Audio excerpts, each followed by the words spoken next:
out later. So yeah, today I am joined with Grace Harry for an episode of the Radiate Series. She's located in Guyana, South America, and I am located in the UK. So this is a very international sort of gathering here. So we're just going to start by introducing Grace. She is a worship leader. She is a singer, songwriter like myself. And she's doing amazing things in Guyana. She travels a lot when it comes to ministry, which I think is really cool.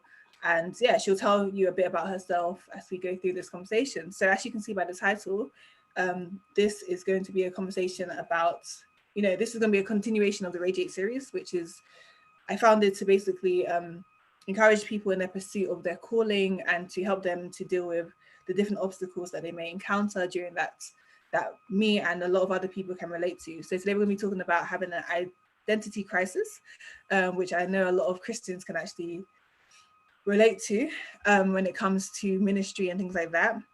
If you guys have any questions as we go through this, feel free to ask them or to type them. That's the best way for us to actually see it. If not, we will not see it. So yes, let me just make sure I have all my screens open and then we'll begin. So as I'm just setting this up, Grace, do you want to let us know a bit about, I guess, your background and your journey into ministry? Well, music kind of runs in my family, from my sisters, my brother, my parents, and a lot of persons who are relatives are in the music industry within the country, actually. Um, and it kind of just ran in the generational line. So I kind of just picked it up and took it around with it. I'm probably the only one who actually kind of really taking it seriously.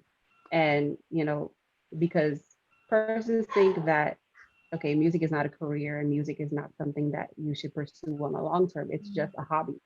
So, I've really tried to expand myself and try to reach beyond, the norm, reach beyond, what everyone says that a career or profession should be. And it has been a really thrilling experience because I've met people from all around the world, and I've been able to encounter, things that I wouldn't have if I decided to just sit down and be normal. That's cool. So I think definitely yeah. in terms of music and having it as a natural career, a lot of parents, especially Black parents, they can be very against, like, no, you have to be a doctor, a lawyer, but obviously you're doing this full time and your parents are actually ministers themselves, which obviously helps you. Yeah. So yes, I'm excited to hear more about your journey. So we're just going to go into the first question, which is, in terms of an identity crisis, what would you say is your definition of having an identity crisis? It's a bit of a tough question, but for you, what does it mean? And it's an internal conflict between what you know and what really is. Ooh, nice. Gosh, you're prepared. Nice. I love it. That's very true. That is very true. And so in your life, I know both of us, we can relate to this kind of internal conflict. Even as it stands, I guess it's an ongoing thing, but we just thank God because the power comes from him in terms of overcoming it. So with you in your life, tell us some examples of how you've had this internal conflict. Well, I've always been battling with insecurity. Growing up in school, I went to PS42 in New York. And that was hell when it comes to peer pressure, when it comes to understanding, you know, what life is about and who I am as a person, who I am as an individual. And I used to walk down the halls and persons be like, "Oh, she ugly, and she this and she that and she other," and they're like, "Oh, she was adopted." And because I used to bring in pictures of my family members, kind of as validation, always finding a way to validate myself, and in the eyes of other people, Mm-hmm. and it didn't benefit me at all, because the more I tried to fit in, the more I tried to be accepted, is the more they hated me, the more Yeah. that they pushed me away. And I realized that it was a growing trend, and not only from childhood, but into my adult years and into my teenage years.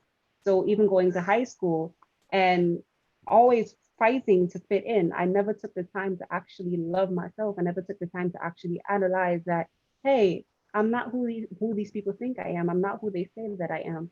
But I really wanted their acceptance because I felt that's what made me me. I felt that's what made me normal. I felt that's what made me, an actual human being if I'm able to blend in with the rest of the world. Mm, that's good. So I even got into adulthood now where you're in this, it's called an identity crisis because you haven't taken your years in your adolescence to Mm, really be secure in your identity and to really be secure in who God said that you were. And it drifted people away from me because they felt I was being fake. They felt I wanted to do everything to fit in with them. And people don't mesh well with fakeness. People don't mesh well with inauthentic humans. People don't mesh well with people who aren't genuine in themselves. And it really took a toll on me, even to the point where I had no one around me. I had no one there because I lied too much to fit in with them. I made up stories. I did this and I did that and tried to be somebody that I'm not.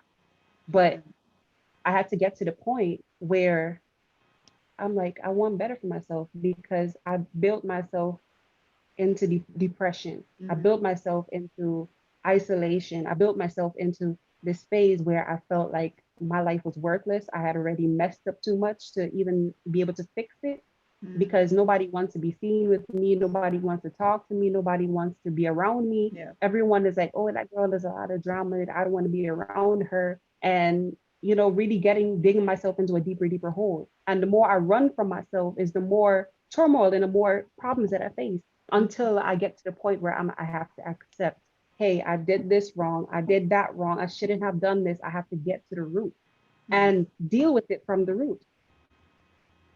that's good. I think definitely, yeah, I can just relate to that on so many levels in terms of like trying to fit in or not knowing yourself, um, kind of being accepted or rejected by different people when you're growing up. I can just relate to all of that. Yeah, But as you said, it does boil down to identity and knowing who you are and being willing to search and to just dig a bit deeper. And as you say, when you get into adulthood, it can become kind of harder um, if you haven't, 10 already times. searched 10 and times known who harder. you are and developed that. But Yep. again, we thank God for grace. We thank Him because I thank God for, at Yeah. least in my life, and I know in your life, like it's been a process of developing and that understanding of who God made us and how we are unique, and that's okay. I was actually talking to my friend the other day about Mhm.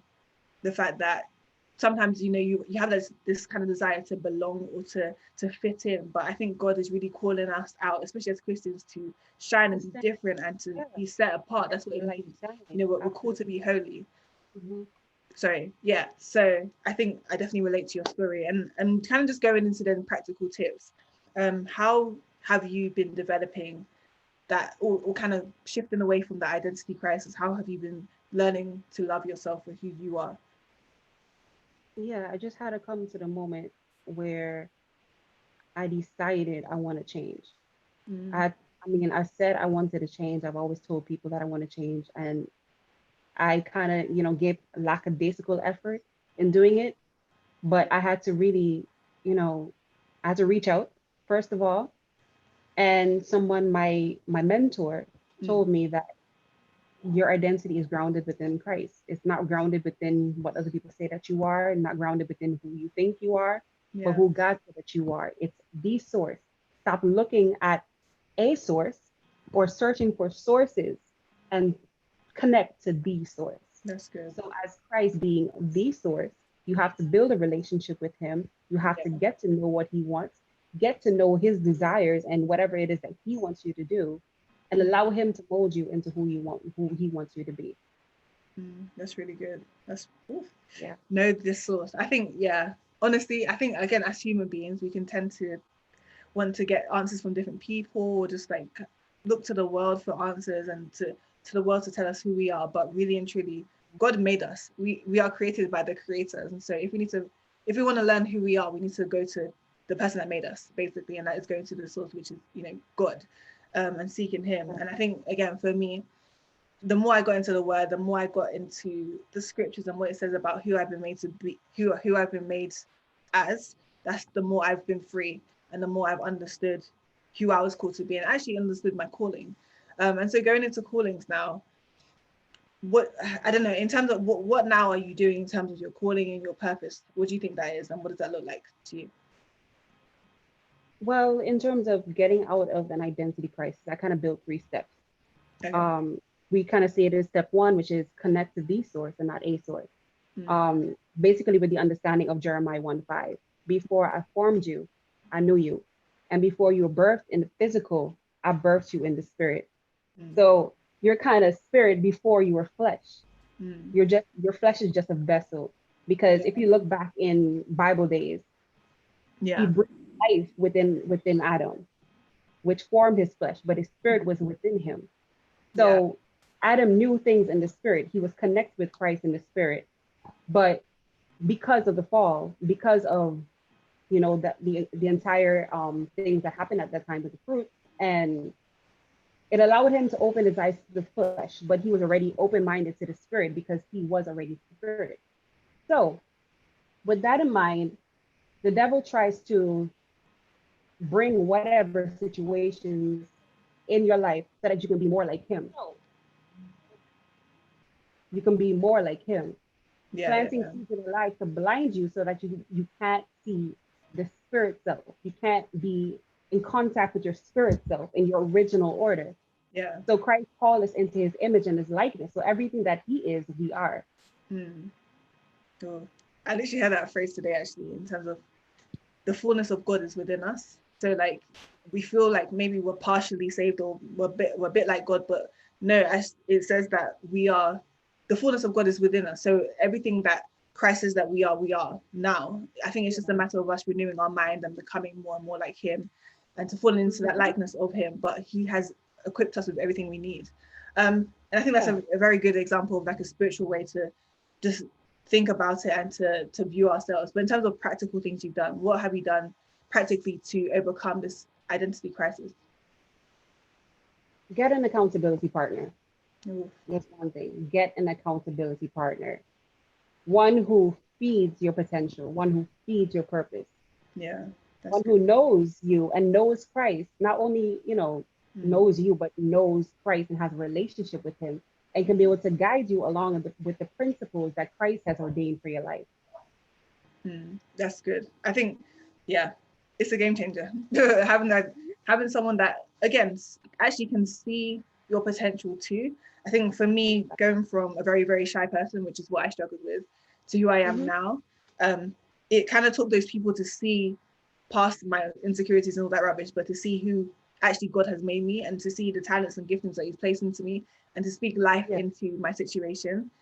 That was super helpful. Having an accountability partner too was really helpful, in a sense that you can, I guess if you're feeling those feelings of like insecurity or feeling less than, they can speak life again into you, and to tell you that, no, you're tripping, stop it. Actually, God made you in this image, so sit up and walk into it. And so I think that's a great example of accountability partners. What about that person who is, I like referencing the young people because I don't know, I have a heart for them. In terms of people who someone that's 18 right now, who they're going through an identity crisis. They don't have that many Christian friends either. And they want to, I don't know, learn more about who they are. What other tips would you give to them?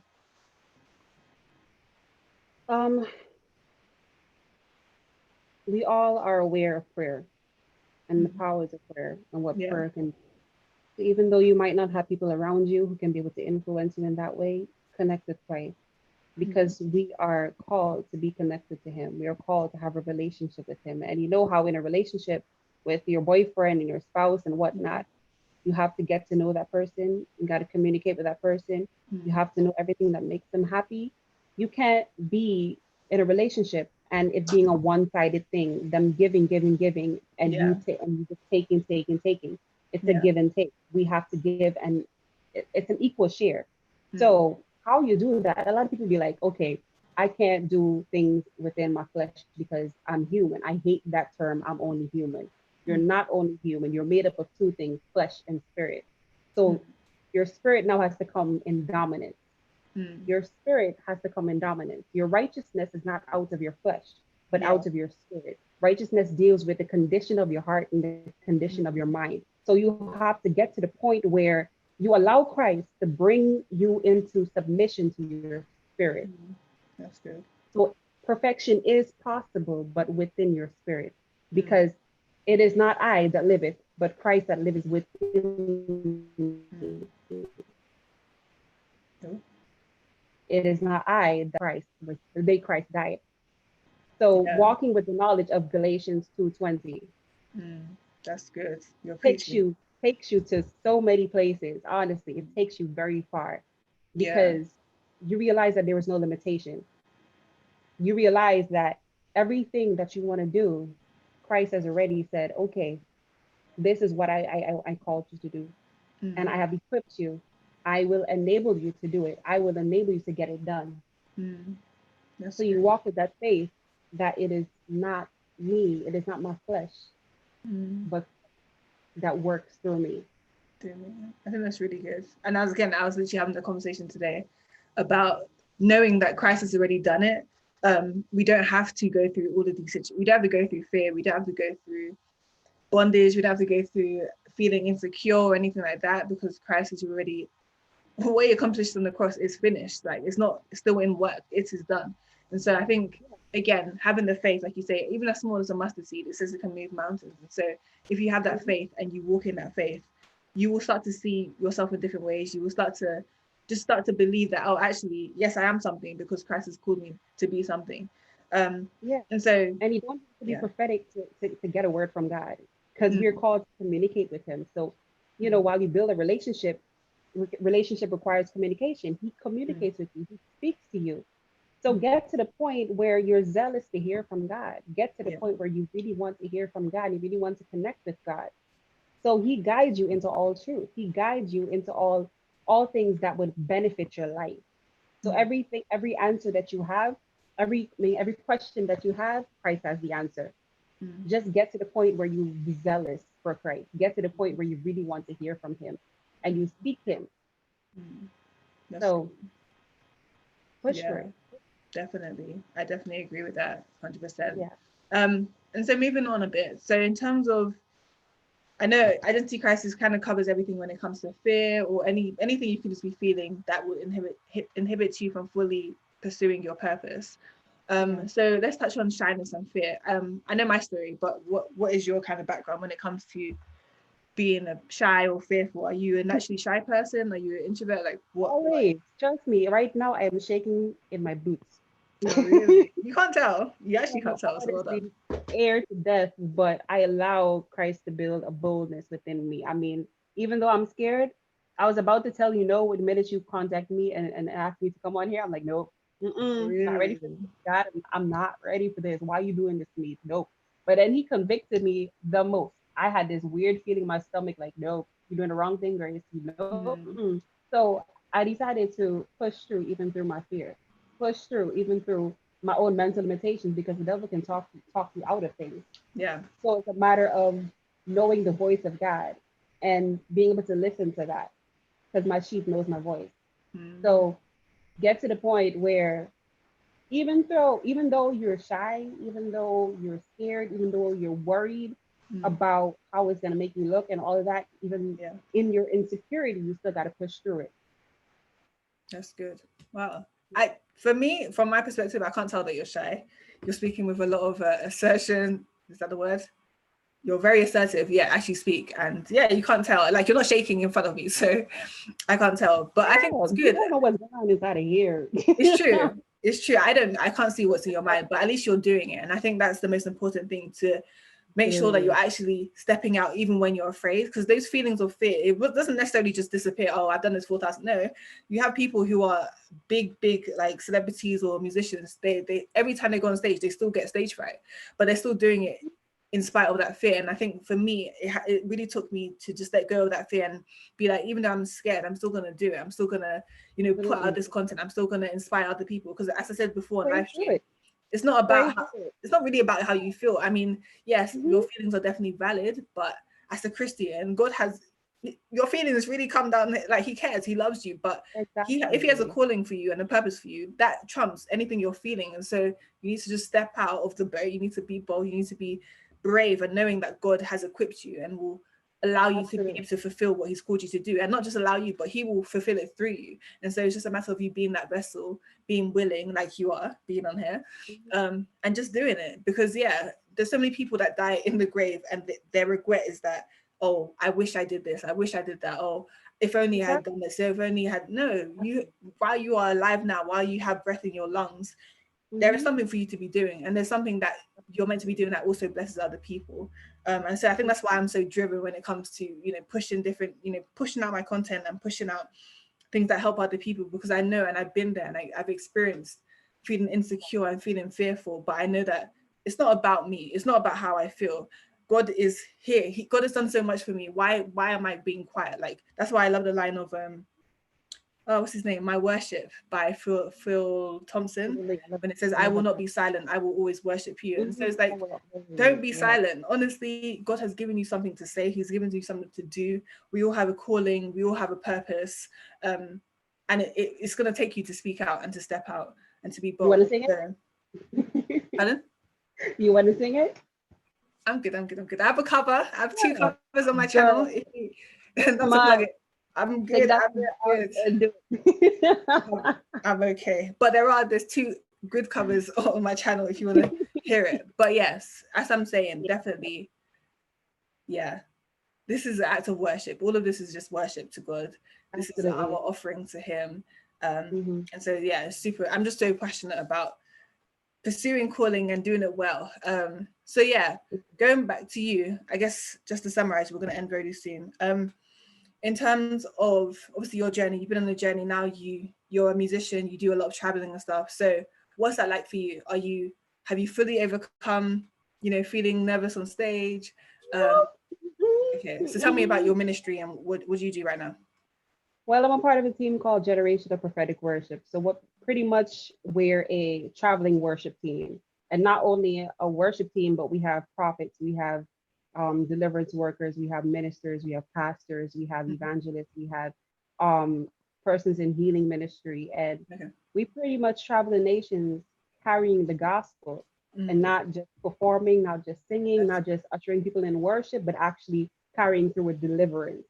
And deliverance is one thing that is necessary, because you can do all of this in your life, but there are certain things that have been attached to you and yeah, attached to your generations that you don't know about, and attached to your life that you don't know about, that can hinder you from fulfilling your purpose, that yeah, can hinder you from fulfilling your calling with Christ. yeah, So I mean, the benefits of being here in Guyana, in Caribbean, is that we are aware of the spiritual realm. We are aware of all the things that are in the what your eyes can't see. yeah, So they kind of built us to be able to battle against those things, because our warfare is not carnal. Our warfare, we don't fight against flesh and blood, but yeah, against all of these principalities and workers in high places. So we actually have first-hand experience, because there are witchcraft workers left, right, and center. The minute you turn a corner, you reach another one who's working there. Turn the next corner, you reach another one who's working there. So you're mm, kind of encountering them every single day, and you're on your toes. You can't even live in your own house in peace mm, without being troubled by these spirits and these workers. You're hearing things, because I was actually sleeping in my friend's house a couple of days ago, yeah. and we were just kind of having a sleepover, and all of a sudden, like 2 o'clock in the morning, you're hearing things running in the roof. Like, Wow. I mean, not and the way that the roof was, it was kind of unfinished, so it had Yeah. an opening space, so anything to be able to crawl in there and run in there. So she's like, she has encountered so many times, and she would check and there's nothing there, and she would still hear it. She was still here and there's nothing there. Gosh. So we're encountering these spirits, these demonic workers Mm, firsthand. So here is where you have to put aside your fear and activate the spirit and get yeah. into warfare. So it's a whole lot of training. It's a whole long process that is draining, because it requires so much out of your life. It Yeah. requires so much commitment. It requires you to put aside yourself Mm, and focus on Christ. So this is one of the activities that kind of really impacted me and really changed my life, mm, because I mean, even persons have um seen me and was like, is that Grace? Like, is she really going through with deliverance ministry and stuff like that? Because this is not something that you can play with. This is mm, not something that you know you could just go into and live however you want to live and Yeah. think that demons are gonna, pat you on the head and be like, "Hi, how you doing?" No, Yep. Not at all. attack It's you warfare. left, right, and center. They will attack you left, right, and center. And I'm grateful for these experiences because it's building my faith, it's building my Yeah. knowledge, and it's building my relationship with Christ. Yeah. That's good. That's really good. I think. Yeah. Oh, yeah. I think when you said, "Oh," when people look at you and they're like, "Oh, is that Grace?" I think I have that all the time when people are like, "Oh, is that?" Because they just don't. They don't really. I don't know. They don't expect you to be doing something, or maybe they have a They perception know of you you by from your past. before. Yes, and Hmm. they just kind of define you by your past when Yeah, Christ has made us new. Like we are new. We are transforming, and exactly. yeah, it's just it's amazing. Honestly, I thank God for how far I've come. I thank God for how far you've evidently come, Mhm. and I just pray that even people watching this will get to an understanding to know that, oh, actually these two have done it, so I can do it too. Yeah, And I again, look it's at not by it as might, a it's not by testimony of power. His grace. Yeah, Hmm. but it's by the I don't know, the redeeming, the changing, transforming love of Christ, what He Hmm. did for us on that cross. Um, and so yes, I am expires. And we're just going to round up. Yes, we're going to round up shortly. So in terms of a summary, then from what we've been saying about, this is how to overcome an identity crisis when pursuing purpose. And so, just summarize an answer to that, what would you say? All right. So 3 steps: connect to the source and not a source. Number 2, feed your potential. Everything that all the laws, know the laws and limitations of your potential and obey them. And 3, get an accountability partner, somebody that helps you and motivates you.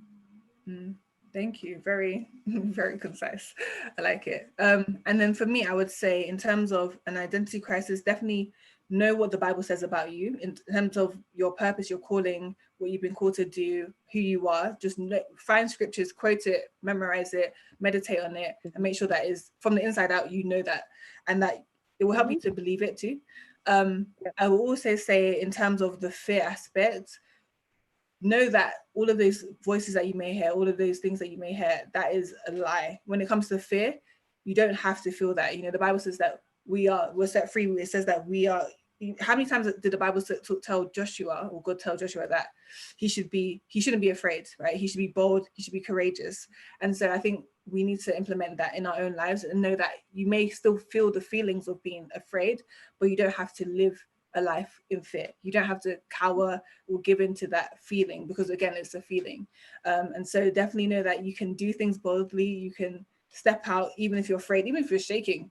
Just know that God has got you. He will not let you drown. Honestly, step out of that boat and you won't sink. Just trust me. And we can both relate to this. Like, God has really pulled us through, whether we've been afraid or not. He can still use you as long as you just say yes and just surrender and give him your all. So yeah, I think we can end there. This has been a really, really good episode. I'm just going to end with one icebreaker, which is different. In terms of the 18-year-old you, I know we gave a generic advice before, but if you had to speak or give advice to the 18-year-old you, what would you say to Mm, her? cool. Lord of mercy. Girl. Okay. Hmm. Trust in the Lord with all your heart and lean not on your own understanding. In all your ways, acknowledge him and he will direct your path. Flat Oh, out. chills. Flat out. Yeah, that's good. That's good. To be Mm-hmm. fair, I think I would actually say the same thing to myself. But I think for what I would say to myself too is that, Romans 8:28, that God will use all of your hurts, all of your pains, all of your past, all of your tribulations, trials, even your insecurity. He can use everything for his good, and he will make it good. Mm-hmm. And so, yeah, that's what I would say to the younger me. That it's okay. Yes, you may feel very awkward right now, but God's got you. God's got you. So yes, we're gonna end this Yeah. now. This has been a really inspiring episode. Thank you to everyone watching and engaging. Oh, okay. There's a question. Um, how do you balance being yourself? So this is from Timmy. How do you balance being yourself and incorporating effective practices that those have gone before you have used? Oh, I'll repeat it. She says, how do you balance being yourself and incorporating effective practices that those have who have gone before you have used? Yes. Should I answer it first and then you Hmm. can answer, or are you good? Yeah, you can go ahead. Okay. How do you balance being yourself and common effective practices the days have gone before you have used? Okay, so effective practices is slightly vague, but I will try and guess what you're saying. So, okay. Being yourself and like emulating other people. So for Other people. me, I love speaking to other people. I love getting ideas. I love, you know, kind of just kind of talking to people, seeing how people think, how they process things. I just love getting into people's brains. I don't know, and nitpicking. I love it. I think knowing who you are, as in you, knowing who you are as a person is so important, because when you have all of these other influences and all these other people and all these other people you look up to, whether they're celebrities or whatever, when you have them, you may want to think that you have to copy them to be successful, or you have to copy them to be anything. But knowing that God has made you unique, and knowing that he's made you you, and he has something special for you, has kept me grounded. Even when I seek other people, or I'm inspired by other people, or I get advice from other people, I just try it and see what works for me, because not everything that other people implement will work for me. And I've noticed that, like, copying people half the time doesn't get me far at all, because I know that I'm not being my authentic self. And you just feel like, oh, a tug of like, okay, this is not me. You kind of know, you have that sort of feeling within you that you know when when you're tripping, you know when you're not being yourself. And so I would say definitely get to know yourself, know who God made you to be. And this it can kind of come through trial and error sometimes. Sometimes if I step out and I try and do something that someone else has done and just flops, I know, okay, cool, that wasn't meant for me. There's no grace on that in my life. Cool. Until you leave it. And so sometimes you have to try. Sometimes literally you have to try and be like, okay, that doesn't work for me. Let me keep it moving. But yeah, the more I've known myself, and the more I've just kind of kept in the direction that God has kind of called me to, and just kept doing what he told me last, it really does help. And then you kind of develop, oh, this works for me. I like this. Oh, I'm going to implement this from someone else, this from someone else, but I'm going to still keep it uniquely me, if that makes sense. So if you want to touch on that question. Well, I kind of always try to break things down into 3 easy steps for myself. It's easier for myself to understand. It's easier for other people to understand. I focused on building a content heart, that no matter what comes my way, I won't worry about it. No matter what situations I face, I won't worry about it, because I know that worrying will only dig myself in a deeper hole. It won't benefit me in any way. Yep. The second one is develop a willful spirit, that I will push for excellence. I will push for greatness, because God is the same God yesterday, today, and forevermore. Even though I might think that, yeah, I know I have it all together and whatever, I know that there are some things that I really got to work on. I know that every day is a learning process. And if he did it for those people who went through what I went through, he can definitely do it for me as well. So the third thing is a just mind, develop a just mind. Just is another way for righteous. So connecting with the source, connecting with Christ, connecting with everything that he wants me to be, and really building a relationship with him, really building a connection with him, where we have a one-on-one, where we can be able to, meet each other heart to heart, and developing the mind of Christ, because I can do all things in works, but my works are like filthy rags. My righteousness is like filthy rags once I do it in myself. But once I abide within Christ and develop that relationship and allow my spirit to take dominance, all things work together. That's good. And what one practical tip would you give to someone who is, maybe they're quite new, and they have, I wouldn't say idols, because I don't know at all. They have people that they look up to, who they really admire, and they want to copy, but they're like, oh, I want to be myself. What practical tips would you give that person? Don't copy anybody.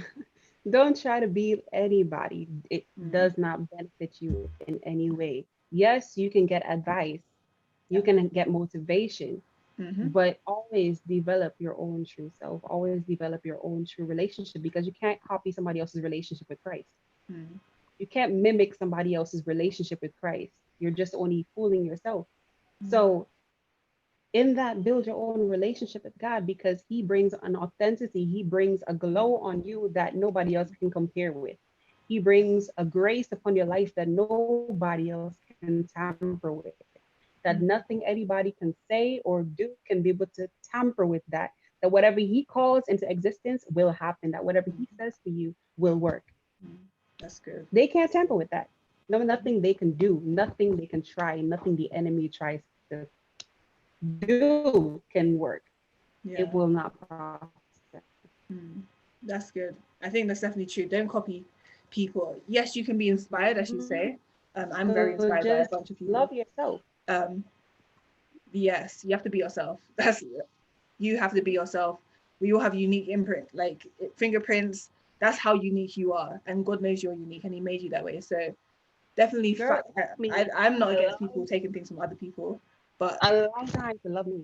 be It yourself. took me a long time to love me, everything about me. I hated every single thing about me when it comes to, my height, because I am 5'9" or 5'10", I think. Oh, And I'm taller than I you. hated my height. Tall I gang, hated tall my gang. hair. I hated my skin tone. I hated my cheeks. I hated my nose. The only thing I probably liked about myself was my voice. And that was something that I tried to do a lot. And persons were like, oh, you so prideful, you so stuck up. I'm like, excuse me? I'm like, you don't know my life. You don't know my situation. You don't know anything about me, but you're still calling me prideful. Why? Because I tried to do everything that made me feel good. And whatever it is that I liked about myself, I pushed that. So,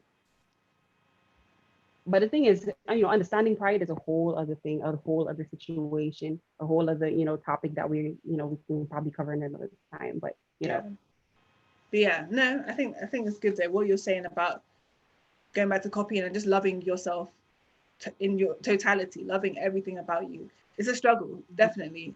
Like you, I'm very tall, so that was a bit of a struggle growing up. I didn't like my voice. That's something I probably will touch in another video because a lot of people don't know a lot about me and like my past insecurities and how I've had to overcome it. But yeah, let's just say I didn't like a lot of things about myself, but we thank God for progression. We thank God for that mind renewal. So because now I'm very, it's still a process, but now I'm very much a lot more secure than I was. But Yeah. yeah, we're gonna just summarize now. Thank you, Tommy, for your question. Thank you to everyone watching and the engagement. And this will be available forever unless YouTube dies and deletes stuff. But this will be on my channel, so I'll definitely watch it back and take notes. And if you have any questions, feel free to DM either of us. So in terms of you, just to round up, what can we look forward to seeing from you? Well, I mean, in terms of purpose, I'm a worshiper. I love worship. I absolutely love worshiping. But I find that I've always put myself in the background.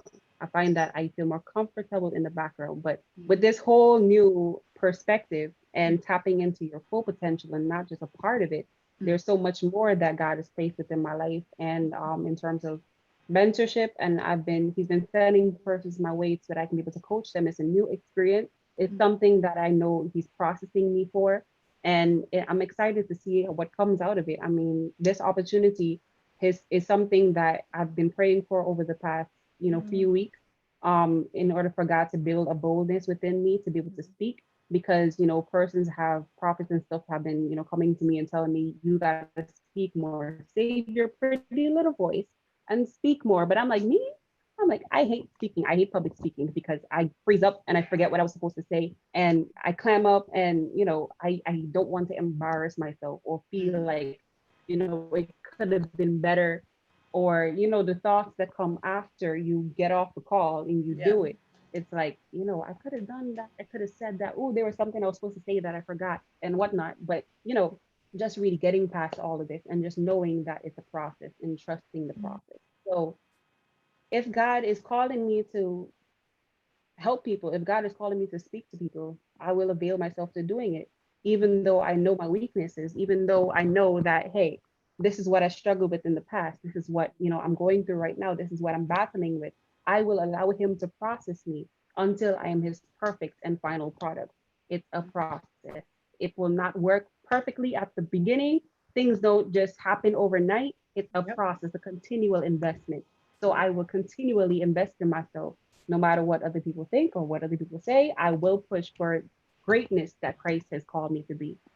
Yeah. So ministry, ministry is Right. it for me. Ministry is my life. Ministry is my complete being, everything that I am. Mm. I've set it forward for ministry. And to be fair, everyday, everyday interaction, all of that actually, it's a lifestyle, right? That's what they say about Yeah, yeah, worship, ministry. Like it's all everything you do, no matter if it's in a church, in the halls of a church, or outside those halls. yeah. it's all ministry. So like you, I'm very passionate about, you know, the worship ministry and just ministry life in general and just inspiring people. And so Mhm. I am very excited to see what you You a do. question. Can I ask you a question now? Can I ask you a question now? Oh yeah, sure. Ooh, yeah. Yeah, so I've noticed that you were more into worship and you were doing this Worship Wednesday and stuff like that. And then you birthed this whole I Radiate series and you're speaking more. What was your process in it all? How did you, get into it? Oh, good observation. Mhm. Okay, like you, I did not want to speak. To be fair, I didn't want to sing. So yeah, let me not go backtrack too much. But yeah, basically my foundation, I didn't want to sing. I didn't want to talk. I just wanted to play the guitar on a stage and be right at the back. No one see me. I went through a Yeah. whole process of kind of realizing, okay, God has given me something. He's given me a voice. And so I started singing, leading worship. That's what I do now. In terms of speaking, let me not lie, like you, I was quite afraid transitioning into speaking because it's like, oh, no one wants to hear what I have to say. Um, how did it Exactly. happen? Gosh. I think it was just a matter of stepping out because I knew God had put something in me, not just to sing, but to say. Obviously, we all have mouths anyway. So actually, in terms of even if you're talking to someone about the gospel, you're gonna have to speak it, right? So I think just a matter of life changes and just becoming more confident with who I am. Um, yeah, gosh, I think it actually started with me doing live streams where I would be afraid to talk, but then it got to a point where I think I had lost my voice, and so from that loss, I was just enforced with like, okay, actually, I want to still go live. What do I do? So I started talking, um, and now I'm just talking. Why am I talking? I don't know. I just got into the habit of like speaking, and again, this is the thing with like kind of you have to sometimes try things. Um, I think when I started this series and the Radiate series too, I was like shaky, I was nervous and all that. But the more I did it, the easier it got. And the more I did it, the easier, or the more I realized that, oh, God has actually blessed this and that this is actually impacting people. And so now kind of my perspective on like talking is that I have something to say. There's other people in this world that have things to say, like you. You're in a whole different continent to me. But, you know, through this process, it's been able to bring other people, even if I feel uncomfortable with how I speak or whatever, this is helping other people. And so I just tend to step out of myself. And yeah, basically, this is where I am today. It gets easier the more I've done it. Now people kind of ask me to speak at things at times, and it's like, oh, I can do this. Whether I'm afraid or not, it doesn't matter. And so, yeah, that's the transition I've been on. It's kind of like taking the plunge, stepping out. It's worked. And it's like, okay, let me just keep doing it and getting better at it. And just being myself, because I know I Radiate is unique. Worship Wednesday Challenge, that's quite unique. And so I was like, God has planted stuff within me. I'm not going to die with it still within me. I'm going to let this out. I'm going to live my best life, knowing that God has called me to do it. So, yeah, that's how I transitioned, if that kind of helps. We can take it offline if you have more questions. But yeah, I'm just going to, because we've been on this for like 40 minutes, so I'm just going to summarize now. Thank you so much for joining today. This has been season 2, episode 2. Episode 1 will go out after. Yes, bear with me with the order. Thank you to everyone watching and engaging. And thank you, Grace, for joining. This has been a blessing. And I'm excited to see what God does in your life after this. So, yes, Mm-hmm. I'm going to say bye to the YouTube peeps now.